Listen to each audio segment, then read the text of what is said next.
Assalamualaikum warahmatullahi wabarakatuh. Saya Bunga Serlin Marala, nomor absen 7 dari 12 IPS 4 akan membacakan pidato tentang negara melawan hukum. Assalamualaikum warahmatullahi wabarakatuh. Selamat pagi semuanya.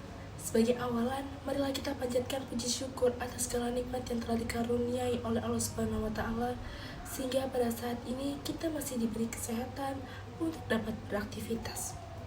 Salawat dan salam kita sanjungkan ke hadipan junjungan besar kita, Nabi Agung, Nabi Mulia, Nabi Muhammad SAW.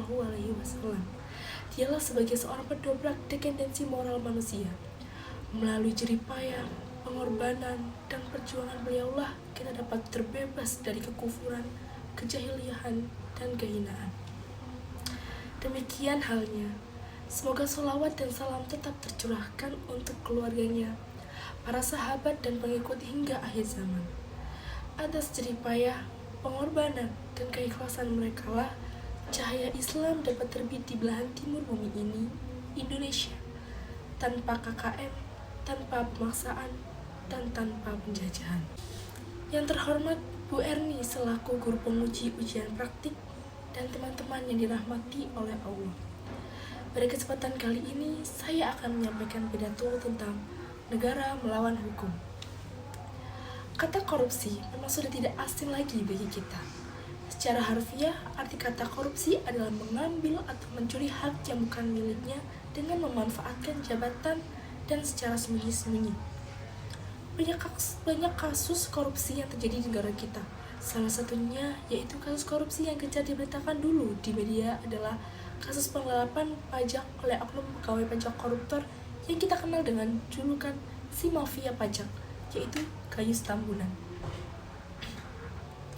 Para hadirin yang saya hormati, kenapa di negara kita ini para koruptor mental, keimanan dan kurang tegasnya sanksi yang akan diterima menjadi beberapa alasan untuk saat ini bukti kurang tegasnya hukum tentang koruptor ini. Bagaimana agar situasi tersebut tidak memburuk dan para koruptor ditindak sebagaimana mestinya? Penjara khusus koruptor. Penjara khusus koruptor ini adalah penjara yang tidak memberikan fasilitas dan dijaga oleh orang yang bermental tinggi sehingga tidak mudah terpengaruh ucapan para koruptor. Peranan pemerintah mengenai korupsi yang terjadi di negara kita seharusnya lebih memastikan semua para koruptor ditahan dengan tindakan yang semestinya. Pemerintah juga harus lebih meningkatkan penjagaan agar tidak terjadi praktik-praktik koruptor lagi. Beberapa pelajar di beberapa daerah di negara kita menyampaikan usul-usul dari seperti pemiskinan terhadap para koruptor dan pemberian KTP khusus koruptor dan penegasan kembali terhadap para koruptor. Hadirin yang saya hormati, negara kita tidak memerlukan orang yang hanya memiliki kepintaran saja, melainkan orang yang memiliki kejujuran dan jika kepribadiannya besar sehingga tidak mudah terpengaruh orang lain. Seharusnya kita mementingkan kualitas, bukan kuantitas.